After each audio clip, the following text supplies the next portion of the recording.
Welcome to the Williams-Sonoma Inc. second quarter fiscal 2026 earnings conference call. At this time, all participants are in listen-only mode. A question and answer session will follow the conclusion of the prepared remarks. I would now like to turn the call over to Jeremy Brooks, Chief Accounting Officer and Head of Investor Relations. Please go ahead. Good morning, and thank you for joining our second quarter earnings call. Before we get started, I'd like to remind you that during this call, we will make forward-looking statements with respect to future events and financial performance, including our updated annual guidance for fiscal 26 and our long-term outlook. We believe these statements reflect our best estimates. However, we cannot make any assurances that these statements will materialize, and actual results may differ significantly from our expectations. The company undertakes no obligation to publicly update or revise any of these statements to reflect events or circumstances that may arise after today's call. Additionally, we will refer to our Q2 results on a non-GAAP basis, which excludes the recognition of income from tariff refunds and other tariff-related adjustments. The amounts and detail of these adjustments, along with a reconciliation of our GAAP to non-GAAP results, appears in Exhibit 1 to the press release we issued earlier this morning. Our non-GAAP results should not be considered replacements for and should be read together with our GAAP results. This call should also be considered in conjunction with our filings with the SEC. Finally, a replay of this call will be available on our investor relations website. Now, I'd like to turn the call over to Laura Elber, our President and Chief Executive Officer. Thank you, Jeremy. Good morning, everyone, and thank you for joining the call. We had a very strong second quarter. Our comp for Q2 came in at 6.2%, with total revenue growth of 6.7%. This performance reflects strong execution by all of our brands across all of our channels and the hard work of our dedicated teams. I'd like to thank everyone at the company for their commitment to our continued success. We are pleased that our strategies are continuing to gain momentum. Every brand delivered strong results in Q2. We saw significant improvement in Pottery Barn, which had a 5.1% comp. Our Williams-Sonoma brand had a 7.6% comp, and West Elm continued its strong performance with a 6.4% comp. Our children's businesses delivered 3.5%, and our powerful emerging brands contributed double-digit growth.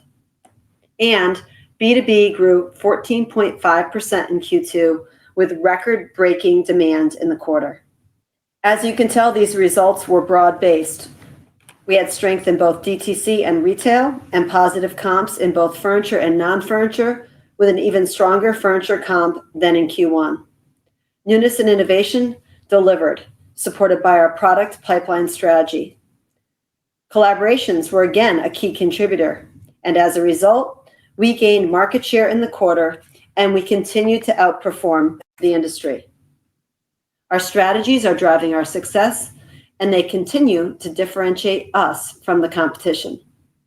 Across all of our brands, we have prioritized incremental newness, innovative, higher quality product lines, and more inspiring photography, floor sets, and storytelling, all of which drive full price selling.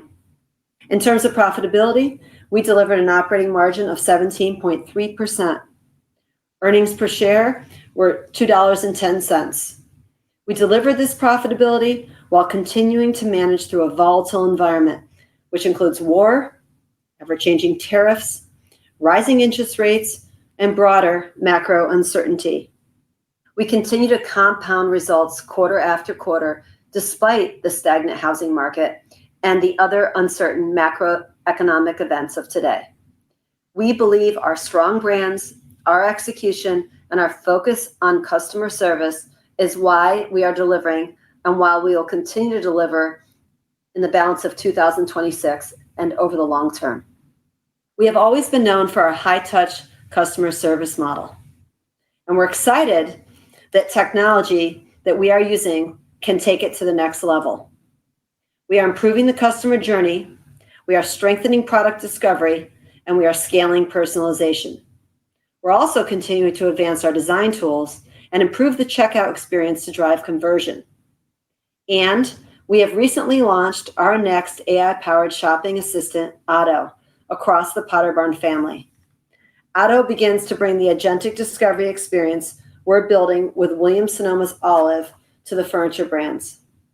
Both Olive and Otto are helping our customers with product recommendations, and they are increasing consumer engagement with our content design tools and free design service offerings.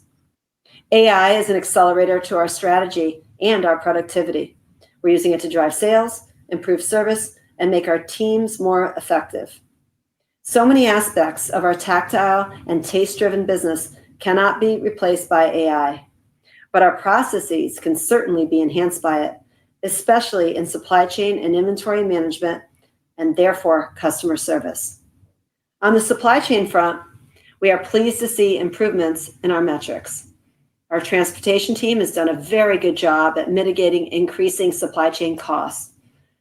There is never a dull moment in the logistics world today, and the whole team has been committed to minimizing the costs of war and fuel pressures by finding offsets, all whilst maintaining our high level of service. Now, before we turn to guidance, let's talk about tariff refunds. We're pleased to have received a refund of $200 million. I want to thank the Williams-Sonoma Inc. team and our vendor community for all of their hard work navigating the tariff environment. The results that we have discussed so far exclude income of $174 million that we recognized in Q2 from tariff refunds. We are excited to be able to reimburse a total of $47 million to many of our vendors for the discounts they gave us to mitigate the tariff pressures, and another $10 million to our associates to their 401ks for all their work during this difficult time. Now, let's discuss guidance. We are proud to be raising our annual outlook on both the top and bottom lines. We now expect comparable brand revenue growth of 4 to 6.5% and an operating margin in the range of 17.8% to 18.2%. Our raised guidance reflects the success of our current initiatives and our confidence in our ability to execute, and also what we know today about the environment. Now, let's review our brands. Potter Barn delivered another quarter of significant improvement with a 5.1 comp in Q2. We're encouraged by the continued acceleration in the brand. Customers are responding to our merchandising strategy, and the brand saw strength across key categories, including furniture, lighting, and textiles. The quarter reflected Potter Barn's continued focus on newness, product innovation, and improving the customer experience across channels. Customers responded to expanded assortments, new product introductions, and compelling collaborations. At the channel level, DTC gained traction as we enhanced the digital shopping experience and made it easier for customers to discover and shop the assortment. Retail remained strong, with customers continuing to engage with our stores, design services, and the in-person shopping experience. Looking ahead, we're excited about Pottery Barn's fall collection and the pipeline of differentiated new products the brand will introduce throughout the back half of the year. We believe Potter Barn's focus on compelling product, strong storytelling, and disciplined execution positions the brand for growth. Now let's turn to our Potter Barn children's business, which delivered another strong quarter with a 3.5% comp in Q2. Growth was driven by product innovation, life stage leadership, and differentiated collaborations. Love Shack Fancy and Chris Loves Julia remain strong drivers, and newer partnerships, including Pink Pom Puff and our exclusive Nuna and Love Shack Fancy collection, generated a very strong customer response.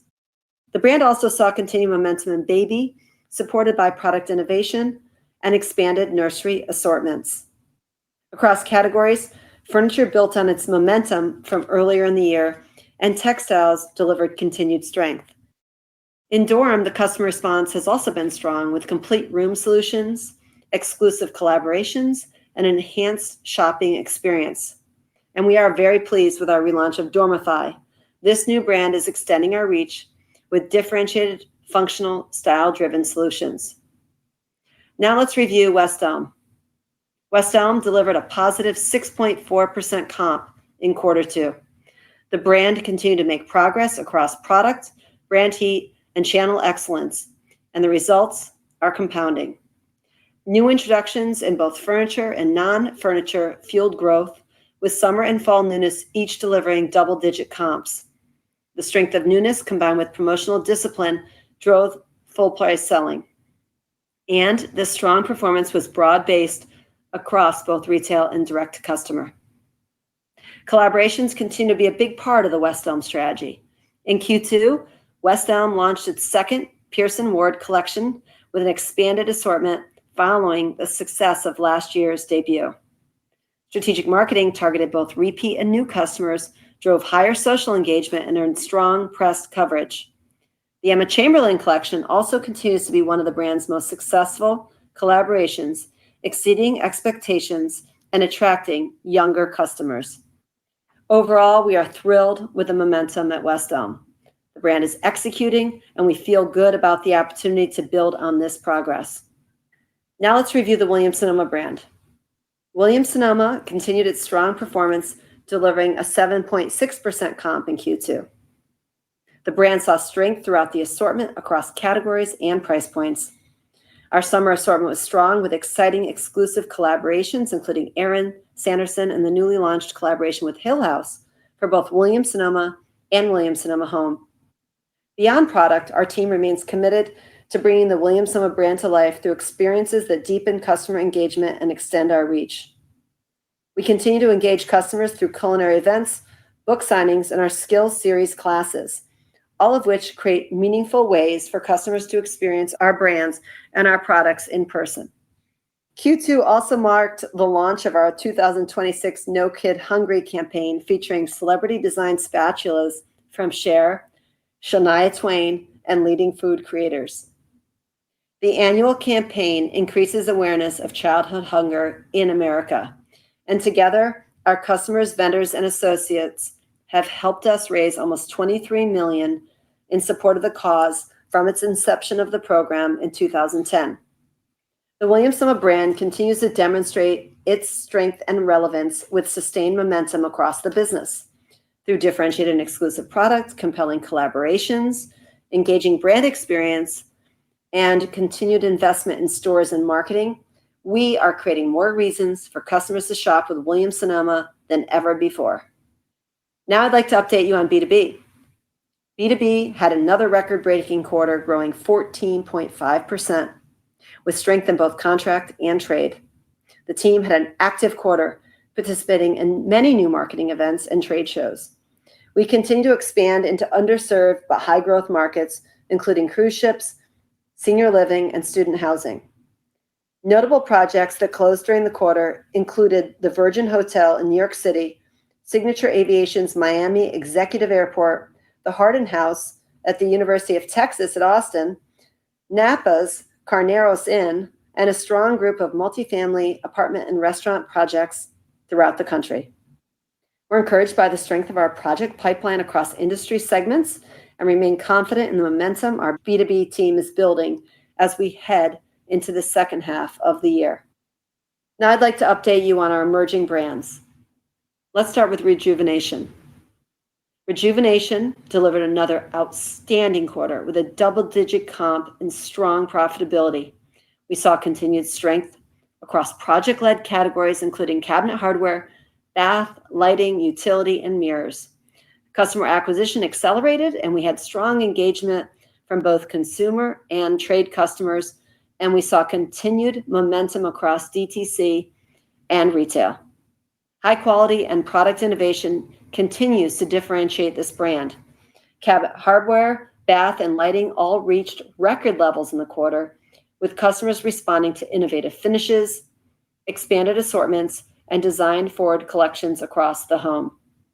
Rejuvenation continues to strengthen its leadership in whole home renovation by combining premium craftsmanship, customizable solutions, timeless design, and meaningful product innovation. Mark & Graham also delivered another strong quarter of double-digit growth with momentum across their key categories. Our new product offerings and corporate gifting strategies were strong. The brand built upon its reputation for beautiful, personalized gifts for important occasions, and we saw strong growth in wedding and a successful launch of Mark and Graham Dorm. And last but not least, Green Row. We continue to be excited by the growth in Green Row, which also delivered double-digit growth in the quarter. And in May, the brand launched its first collaboration with the New York Botanical Garden, a beautiful collection of textiles, decor, and furniture, which was inspired by the archives of this historic garden. Finally, I'd like to talk about our global business. In Q2, we delivered growth across our priority markets led by Canada, Mexico, and the UK. Performance was supported by continued DTC momentum, expansion of our brands in the UK, and further growth in our design and trade businesses abroad. In summary, we delivered a very strong second quarter.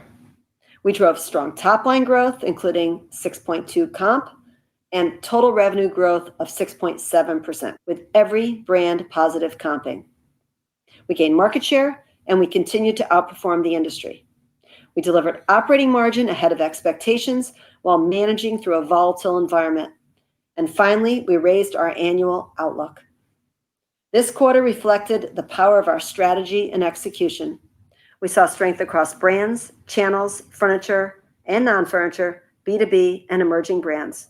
We saw significant improvement in Pottery Barn, continued strength in West Elm and the Williams-Sonoma brand, and strong momentum across our children's business. Our business is broad and diverse. A strong national real estate market with more turnover would certainly be a tailwind for us. But I believe that we have now proven that our business can succeed regardless of the housing market. Our goal is to continue to execute and build on the current strength of our business quarter after quarter and year after year. We're also continuing to invest in the customer experience using technology and AI to support our strong teams. We feel good about the first half of the year, and we remain confident in our priorities and strategies for the remainder of 2026. And while the external environment can shift quickly, we are prepared to navigate volatility and keep delivering. And with that, I want to thank our teams again for their hard work and their commitment. And I also want to thank our vendors and our shareholders for their partnership and support. And finally, a huge thank you to all of our customers for shopping our brands. And now I will turn it over to Jeff to walk you through the numbers and our outlook in more detail. Thank you, Laura, and good morning, everyone. Q2 was a quarter of acceleration. Our comp accelerated to 6.2%. We grew earnings per share through the peak of the tariff impact, and we are raising our outlook for the year on both the top and the bottom lines. I'll cover three things this morning. First, the IEEPA tariff refunds. Second, our Q2 results. And third, our raised guidance. I'll start with the IEEPA tariff refunds because they are the largest driver in our GAAP results and need the most explanation. First, what we received. As disclosed in our first quarter 10-Q, we filed for $198 million of IEEPA tariff refunds. In the second quarter, we received $200 million, including interest. As of this call, we have received substantially all of our refunds.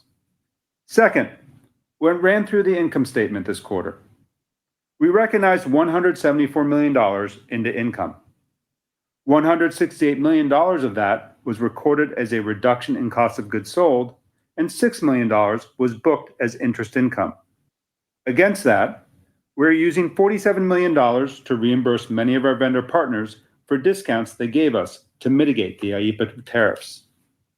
We also recorded $10 million in SG&A for a one-time contribution to all eligible employees' 401k accounts in recognition of their efforts navigating the IEEPA tariffs. So net-net, approximately $117 million of benefit to second quarter GAAP pre-tax results.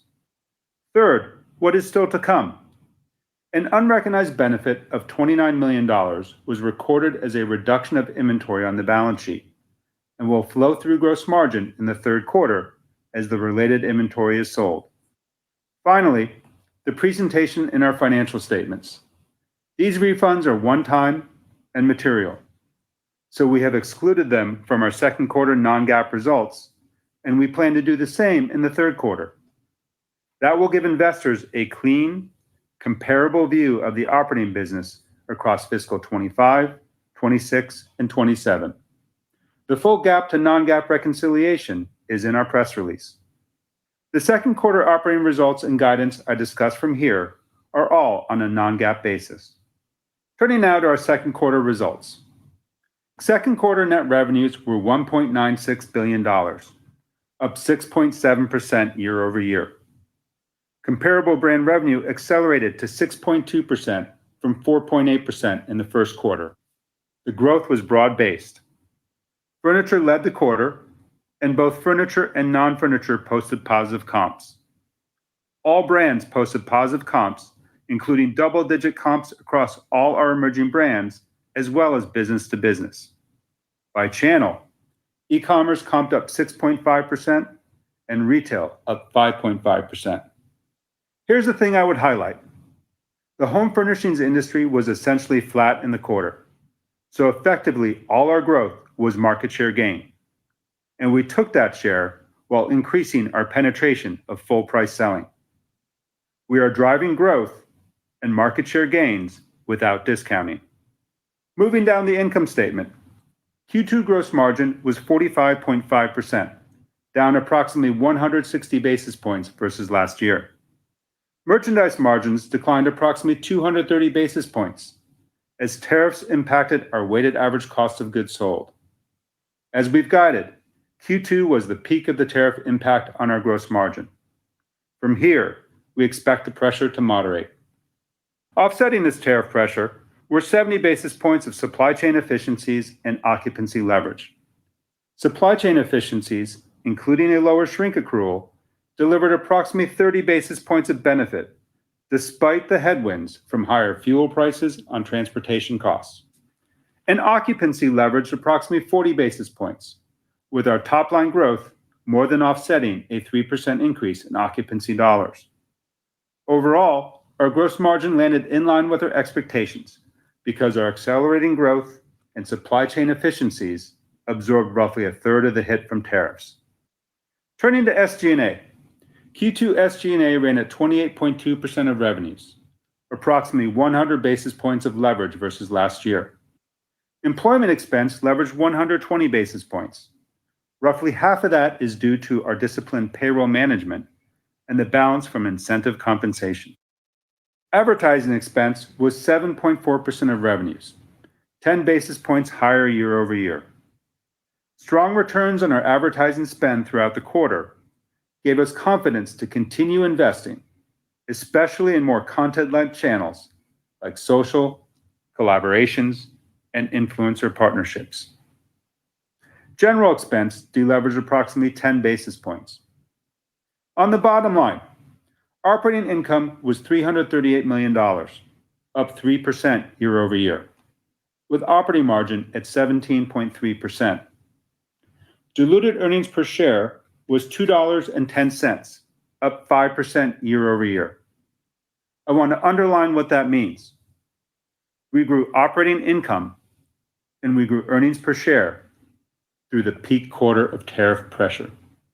On the balance sheet, merchandise inventories were $1.45 billion, up 1% to last year. Revenue was up 6.7% on inventory up 1%. We are chasing inventory in our bestsellers across both core and newness. During the quarter, we invested $58 million in capital expenditures to support our long-term growth, and we paid $90 million in dividends, a 15% increase year over year. We did not repurchase shares in the quarter. Year to date, we have repurchased $288 million of stock, or approximately 1.4% of shares outstanding, and we have approximately $1.1 billion remaining under our authorizations. Summing up the quarter, we accelerated the top line. We took share in a flat industry, and we grew earnings through peak tariff pressure. I want to thank our team for their execution this quarter. They are the ones making these results happen, and they deserve the credit. Now to our outlook. Based on our results and the momentum in our business, we are raising our full-year guidance on both the top and the bottom lines. On the top line, we now expect comparable brand revenue growth of 4% to 6.5%, with total net revenue growth of 4.7% to 7.2%. On the bottom line, we now expect operating margin of 17.8% to 18.2%. Note that with both the top line and bottom line guidance, we have raised both ends of the range. Our guidance continues to assume no material changes in the macroeconomic environment, housing turnover, or interest rates. We are still not building in a housing recovery.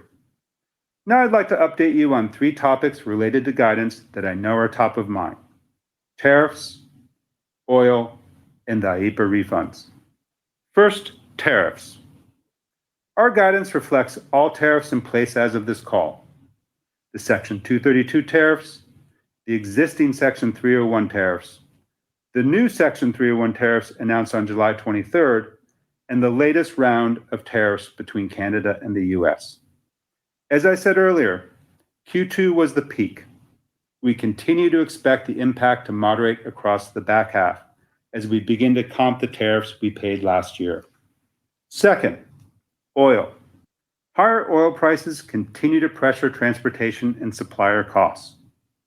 Fuel prices near today's levels are embedded in our guidance, and we continue to work with our suppliers to offset and reduce costs. The direction of oil prices is difficult to predict. Our guidance reflects our best estimate of the impact. And third, IEEPA refunds. To be explicit, our guidance is non-GAAP and does not contemplate any benefit from the IEEPA refunds or the related interest. The raise you see is operational. Below operating income, we are guiding full-year interest income of approximately $25 million and a full-year effective tax rate of approximately 26%. On capital expenditures, our guidance is unchanged. We expect to spend approximately $275 million on capital expenditures for the year. About 95% of that investment goes to retail, e-commerce, and supply chain. We continue to expect year-end store count to be essentially flat to last year, after which we anticipate 1% to 3% store count growth each year beginning in fiscal 27. Embedded in our fiscal 26 guidance continues to be approximately 70 basis points of non-comp growth from our retail investment. On returning cash, we will continue to pay our quarterly dividend of 76 cents per share, a 15% increase year over year. That marks our 17th consecutive year of increased dividend payouts. And we plan to continue to repurchase shares opportunistically against the $1.1 billion remaining under our authorizations. Looking beyond fiscal 26, we are reiterating our long-term outlook: mid to high single-digit revenue growth with operating margins in the mid to high teens. This quarter, we operated at that algorithm while absorbing the peak tariff impact. Wrapping up, the 5 reasons we are confident we will continue to outperform our peers have not changed, but this quarter gave you fresh evidence for each of them. 1, our ability to gain share in a fragmented industry. The industry was flat, and we comped 6.2%. 2, the strength of our in-house proprietary design. Full price penetration went up, with all brands driving positive comps. 3, the advantage of our digital-first, but not digital-only channel strategy. E-commerce was up 6.5%, retail up 5.5%. 4, the ongoing strength of our growth initiatives. Business-to-business, emerging brands, and our retail investment are driving growth. And 5, the resiliency of our fortress balance sheet. No debt, inventory up 1% on revenue up 6.7%, and $1.1 billion of repurchase capacity in reserve. With that, I'll open the call for questions. We will now begin the question and answer session. Please limit yourself to 1 question and 1 follow-up. If you would like to ask a question, please press star 1 to raise your hand. To withdraw your question, press star 1 again. We ask that you pick up your handset when asking a question to allow for optimum sound quality. If you are muted locally, please remember to unmute your device. Your first question comes from the line of Kate McShane with Goldman Sachs. Kate, your line is open. Please go ahead. Thank you. Good morning. I think the theme that we heard from the prepared comments from both Laura and Jeff today is that newness and collaborations are really working to drive demand. So I wondered if you could talk a little bit about the pipeline of innovation that we could maybe see in the second half of this year. And I know you can't announce what collaborations might be coming out, but how does the cadence of those collaborations look versus the first half? And then finally, holiday, I know last year faced a little bit of headwind. How are you viewing the merchandising offering for holiday 2026 versus last year? Great questions. Thanks, Kate. In terms of our brand strategies, we're very pleased to see all brands making progress and driving growth. And I really believe that's because we're approaching them similarly in terms of the initiatives to drive growth. So, as you mentioned, one of the key ones is product. We're also going after the other things that I'll talk about in a second, but back to product. Every category, every brand, we look at constantly and are looking at how do we improve vis-a-vis what we had last year and vis-a-vis the competition and bring innovative, relevant products to market. And we've really been focused on making sure that the quality is higher than our competition and that we are at better and competitive pricing to our competition.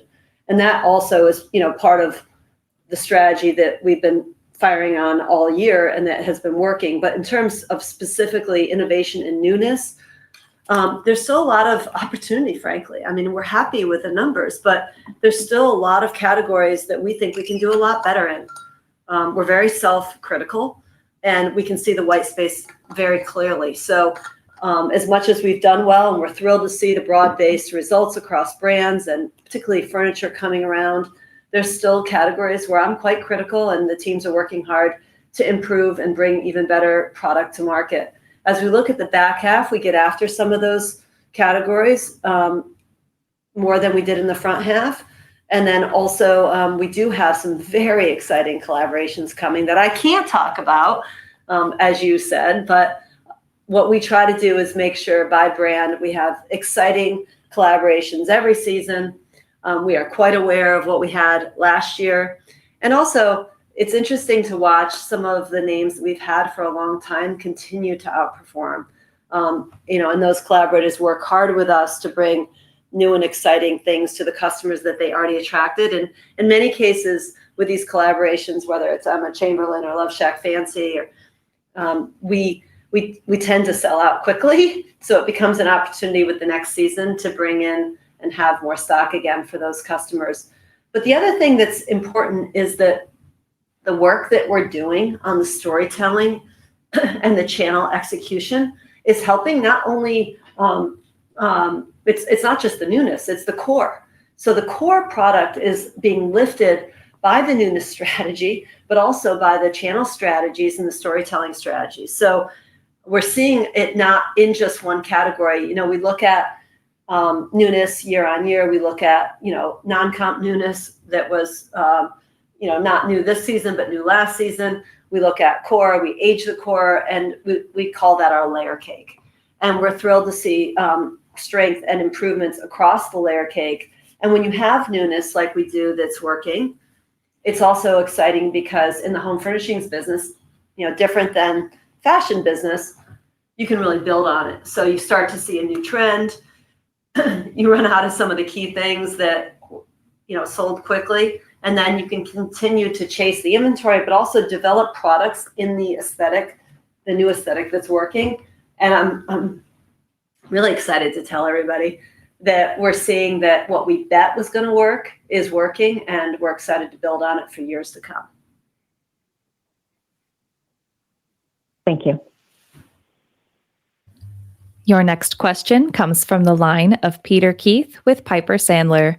Peter, your line is open. Please go ahead. results. The acceleration of Pottery Barn is quite impressive, and I know you've spoken to initiatives in the past around improving DTC and even some of the imaging, but maybe could you unpack what you saw in Q2 specifically that allowed for some of that healthy acceleration? I'd love to. We are seeing improvement across both channels, but in particular DTC, which was lagging a bit, as you mentioned, and we've been very focused on product discovery, inspiration, and storytelling there. We've improved the photographic layer, both with AI and our own in real life shots, and have really, if you've looked at the fall assortment, the fall photography, you can see a warmth to Pottery Barn that is very dreamy and very relevant and very much what you think about when you think of the best Pottery Barn in your mind's eye. What does it look like? And I think you start to see that in the film that we're showing the customers. The furniture category has really improved, which is a big part of the business, and we're thrilled to see that. We have worked on multi-step finishes on our woods and authentic materials, and bringing back some more quirky decac and patterns. And I think when you go to the stores right now and you go online, you see a brand that has incredible design and quality, and the prices are better than the competition. It really, right now, in my opinion, you start to see what we've been talking about when we say, going back to our heritage aesthetic. And, the other thing that's exciting is that, we mentioned the collaborations. We're launching them all the time. So we launched fall, and then a couple weeks later, we just launched our new cravat. Please go look at it, especially if you look at it on social. You'll see the depth of color and fabrication across categories that the cravat product offers. And then in terms of stores, the other thing that's exciting is our new stores are really performing. Our remodeled, our repositioned stores are really performing, and that's another part of the flywheel. So in total, between iconic product introductions and better storytelling and better DTC, I think that's why we're starting to see the better results. And as I said earlier, as much as we're pleased with it, there's a lot more work to do. When we look at this stack on a multi-year basis, we expect more. So that's what we're focused on. We are not, doing round off saying we've hit it. We're saying we're on the right path, and we expect more. Okay, that's great. Thank you. Second follow-up question for Jeff within the guidance, the EBIT margin guidance that you've raised, both at the bottom end and the top end. Could you give us the puts and takes around that increase? Is it simply a function of the sales increase and the corresponding leverage, or are there other good guys and bad guys factored in there? Yeah, good morning. We raised our operating margin guidance to 17.8 to 18.2%, reflecting the strength and momentum in our business. And it's not just about the top line. Like you said, there's a lot of puts and takes underneath. There's 3 points I want to make on gross margin for everybody to consider for the back half. One is Q2 was the peak impact of tariffs on our margins. We expect the pressure to moderate over the back half as we begin to comp the tariffs we paid last year. And remember, they go comp mid Q3 and are essentially comp in Q4. Second thing is higher oil prices. Fuel costs are impacting our overall gross margin. We absorbed those in both Q1 and in Q2, and our guidance embeds those higher fuel costs all through the back half. And finally, I want to remind everyone of the impact the shrink accrual benefit from last year. So be a good guy in Q3, but we come up against about 150 basis points in Q4 that we have to anniversary that will eat up some of the good guy from lapping the tariffs. But here's the thing. We're not including any benefit from the IEEPA tariff refunds in our guidance. This is purely an operational guide, purely an operational raise on our guide. Very good. Thank you so much.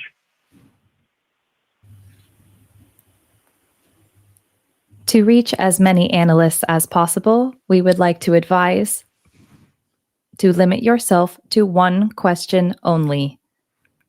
Your next question comes from the line of Chris Nardone with Bank of America. Chris, your line is open. Please go ahead. Thanks, team. Good morning. I just want to follow up on the tariff refunds. How are you thinking about deploying the residual refunds outside of what you already communicated in terms of reimbursing some of the vendors and increasing the 401k contributions? Are there other revenue-driving initiatives that you're planning on doing to deploy the residual funds? Thank you for the question.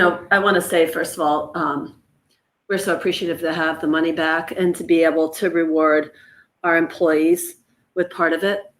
They have done such an amazing job. It was a very chaotic year, moving products all over the world and trying to resource them. And teams did a great job also in supply chain offsetting some of these costs that the tariffs, forced upon us. So we're thrilled about that. It means a lot to the people who have done the work. The second piece is our vendor community has always been they've been our key partners, and they have been there for us. We have known them for years. We've built our business together, and we thought it was really the right thing to do. They gave us discounts, and when we got the money back, we gave them their money back. And that is a big deal that I think is going to really just continue to further solidify the special partnership we have with them versus our competitors. In terms of the rest, we're always investing in our business. We look at ROI, we have a very high ROIC, and we're always investing where we see returns. And it's not as if we have felt starved in doing so. We have been able to fund the initiatives that we see are important. And so there's not like some big step up thing that we haven't done already. It more gives us more flexibility. We love cash. So why not have some more?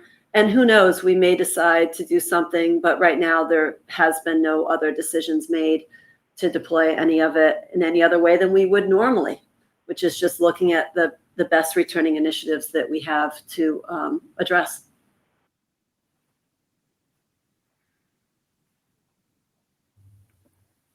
Your next question comes from the line of Michael Lasser with UBS. Michael, your line is open. Please go ahead. Good morning. Thank you so much for taking my question. It sounds like based on Jeff's comments that we should be modeling gross margin degradation in the back half of the year. So A, is that true? And B, as you look to 2027, presumably you're going to be expecting that it's going to be an algorithm year. Where do you think the model can generate expansion in the year ahead, especially as you're going to be lapping some of these complicated gyrations with tariffs and other factors this year? And is it really coming from more full price selling, the operating costs, or other areas? Thank you so much. And Thanks, Michael. Appreciate it. I'm going to start with just the future. We are not here to give guidance next year. You know that. But I will tell you that we're very confident because our growth strategies are working and so are operational strategies, and there's still a lot of runway. When we think about the world of home furnishings and the TAM that's out there, the reality is that no one owns much share. We are not that big. There's a lot more room. If we have 2% point more market share gains, it's 16 billion more, right? We're 8 billion today-ish. So imagine if we continue to gain share, which is what we're doing now, how much there is for us to gain out there with our amazing brands. I don't think anybody else has a better portfolio of brands, aesthetically and across price points and strength and multi-channel. And we have enough new brands also that are growing double digit, as we said earlier, to keep fueling the growth. So we'll come back to you on what that growth number looks like for next year, but let's just hold off on a specific range. On the bottom line, as I said, there's still a lot of room in supply chain. We're seeing opportunity also with AI implementation in service. And when I think about maybe the biggest opportunity of all, it's something that we haven't really put enough, we haven't really deployed much against at all, which is our inventory accuracy. So as we think about the future, there's, we told you we're going to improve our customer metrics. We've been at it for years. We told you we are going to reduce our promotional selling. We have. That's really been a huge driver of margin. But as I look to the future, I see very big buckets, including inventory accuracy, more supply chain, more reg price selling, and then of course leverage on the base with sales. Okay, so Jeff, back to the back half. The back half and the question about modeling the back half. As you know, Michael, we don't guide the specific lines, and we guide operating margin guidance, which we've raised both ends with our higher guidance today. And I think something I would point out is there's a lot of puts and takes between gross margin. Certainly the tariff impact will lessen over the back half of the year. We still have fuel prices, we have the shrink benefit, but we also know the levers to pull in SG&A to make results happen. Thing I would point out is if you take a look at the midpoint of our higher guide, you'll notice it's actually slightly above last year's operating margin for the back half. Understood. Good luck. Thank you. Thanks. Your next question comes from the line of Chuck Grom with Gordon Haskett. Chuck, your line is open. Please go ahead. Hey, great. Thanks very much. Great quarter. Like you said, gained a lot of market share in the quarter, but there's been a lot of volatility across your peer group. So I was hoping you could speak to the cadence of your comp throughout the quarter. And then when we think about the acceleration in unit growth next year to 1% to 3%, can we think about the banners you're going to look to lean into? And can you also double click on when we'd expect to see more store growth at Rejuvenation, which you guys seem very excited about? Thank you. Yeah, good morning, Chuck. So on cadence, I think everyone knows that we don't provide specific cadence by month. The fact is our comps accelerated from Q1 to Q2 on both a 1 and 2 year basis. And if you zoom out, we've been positive comp for 6 straight quarters. And it's been pretty steady performance. So it's less about the month-to-month cadence of the comp and more about the consistency of the comps over time on both a 1 and 2 year basis. Pivoting to the store count question, the store count overall will end this year essentially flat, but we will see, as we mentioned in our prepared remarks, 70 basis points of growth from new stores throughout the year. Reminder to everyone that most of our leases terminate at the end of every fiscal year, so there will be a number of closures at the end of this year. And then the store count starting in fiscal year 27 and for each year after that, we anticipate growing our store count by 1% to 3% per year in units. And we see this across all our banners. We have a lot of opportunity. There's opportunity in our big brands like Party Barn. There's still markets that we are not in, as well as West Elm. There's places that we can infill stores, major markets that would be natural for these stores, even the Sonoma brand. And some of the smaller brands like Kids and Teen, there's still places that we're underrepresented. And in terms of Rejuvenation, we will slowly and methodically build out the Rejuvenation brand. It's important to us to get the right location and to build it over time. We still believe that brand can grow into $1 billion opportunity. And we believe retail is one piece of that puzzle to get them to $1 billion, but we'll do so very strategically and methodically.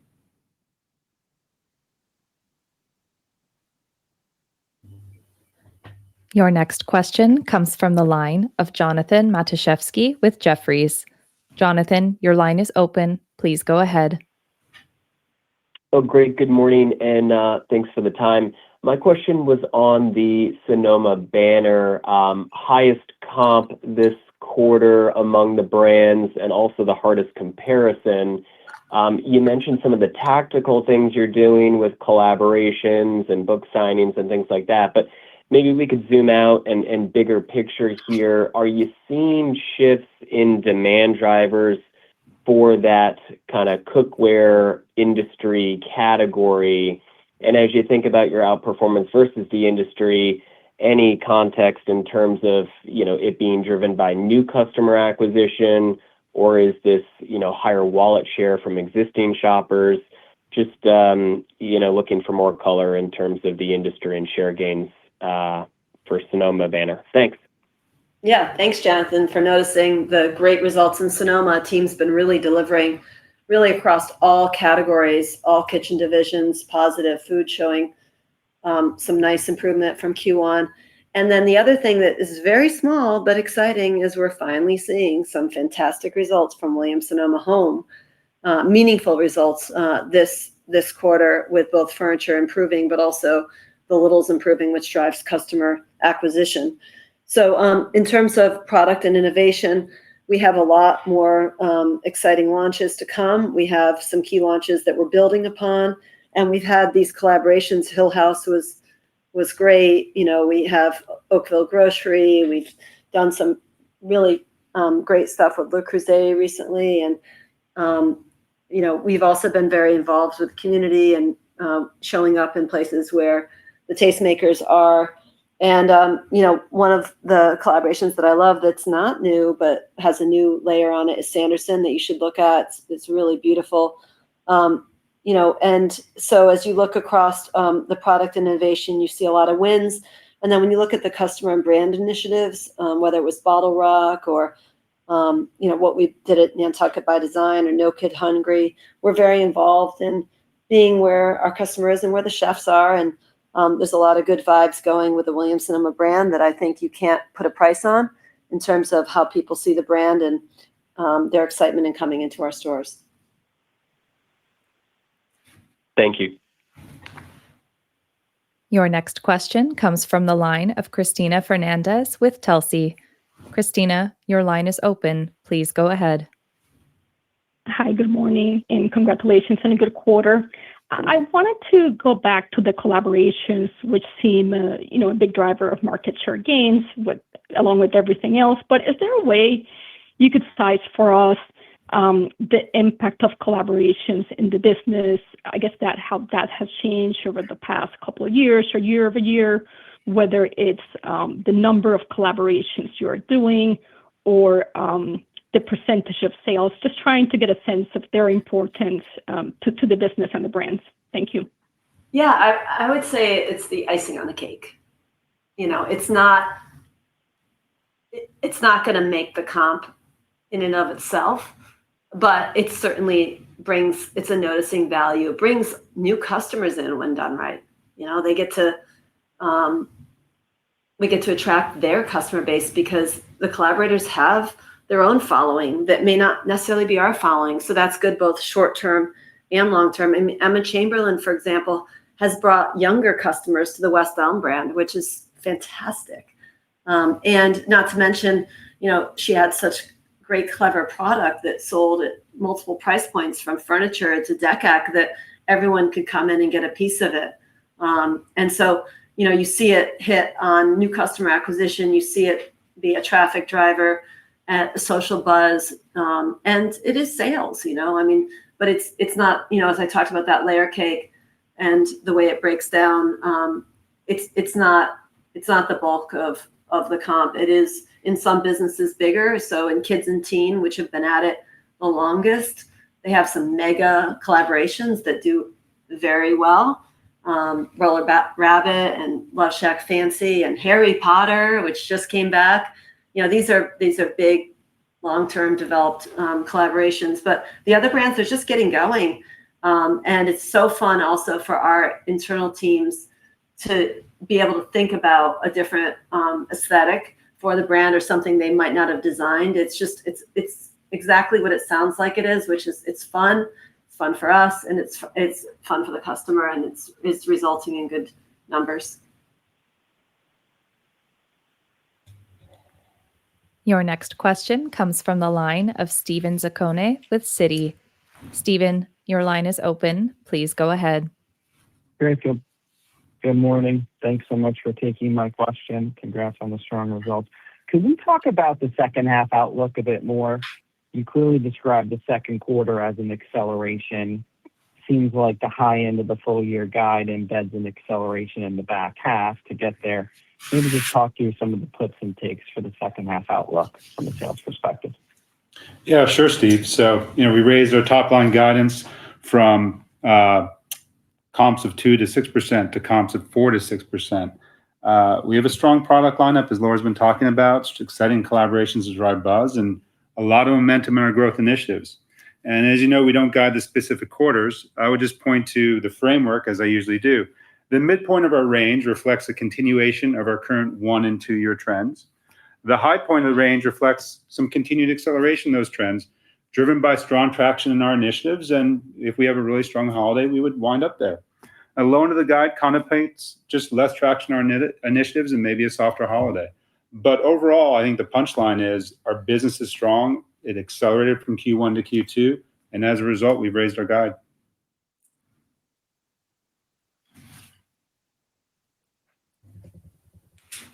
Your next question comes from the line of Max Raklenko with TD Cowen. Max, your line is open. Please go ahead. Great. Thanks a lot, and congrats on all the success. So my question's on B2B. Given the very impressive growth in both contract and trade, are you internally moving up the target for when the channel can reach $2 billion in revenues? And if you're ready to share that publicly, when you think that could occur? And then did I miss this, but did you provide growth in both contracts as well as trade this quarter? Thanks. Nice try, Max. I think everyone knows B2B has been one of our key initiatives, and I just want to recognize the B2B team for their outstanding contribution, particularly this quarter. They delivered overall double-digit growth at 14.5%. In fact, it was our largest volume quarter to date. To answer your question, contract grew 20% and trade grew 12%. So we're seeing both spectrums growing. I think everyone knows our focus is on the contract side of the business. It accounted for 36% of the B2B business, and we're just getting started. We continue to gain momentum across hotels, restaurants, multifamily, residential, education, sports, and entertainment. We do continue to see a clear path to grow to $2 billion over the next several years. We haven't given a timeline to that. We just continue to capture market share in the $80 billion fragmented B2B market. Okay, and thank you. Got it. Thanks a lot. Before we end the call, I thought I'm going to ask a question to Samir, who's in the room, and because he's doing so many exciting things to support both the sales and the profits. What are you excited about in technology for Williams-Sonoma in the back half? Yeah, thank you, Laura. Let's talk about AI, because the acceleration in results that we saw this quarter, frankly, it's pretty incredible, and I think it's a testament and proof that our strategy is working. And we've talked about this before, but what we're doing is we're taking our advantages, category authority, decades of expertise, proprietary tech platforms, and our secret sauce, which is rich first-party data that nobody else has. We're connecting it with AI, and we're starting to drive some really, really impactful results. I'll give you a few examples from the quarter. So Olive, our Williams-Sonoma assistant, is a great example. So we've expanded her capabilities. We've brought her AI intelligence to customers while they're shopping. This is not just a chatbot. We're bringing this AI intelligence. We're connecting with the customers where they are in the shopping experience, and the results are starting to show. Since the beginning of the year, engagement with Olive is up 700%. Revenue is up 620%. And customers who engage with Olive convert at 3 times a higher rate. We took the same approach with the Pottery Barn brands with Otto, which we're very excited to say we launched this month. Otto will help you narrow down the right piece for your space. It'll coordinate items that go together, sofa to rug. It works room by room. It knows rug sizing, outdoor materials, the way that our associates do. And when the conversation calls for it, it'll book you a design appointment or hand you straight to a Pottery Barn designer. Exciting capabilities. And it's early, but the early results are following the same patterns as Olive's. Actually over 70% of engagements with Otto are able to be resolved without handing you over to a person. Similarly, e-commerce site personalization is accelerating. A visit where we personalize the experience now generates roughly 9 times the revenue of the visit of an average visit. Last year, that was 2x. So you're seeing that acceleration again. And everything I've talked about so far is customer facing. We're seeing similarly compelling results across supply chain, inventory, merchandising, corporate operations. Really, really exciting stuff. And we'll keep building on all this in the back half of the year. Thank you, Samir. Okay, well, we are now headed off to our favorite season, which is the holiday season. And we are looking forward to having a strong holiday and talking to you guys on the other side of it.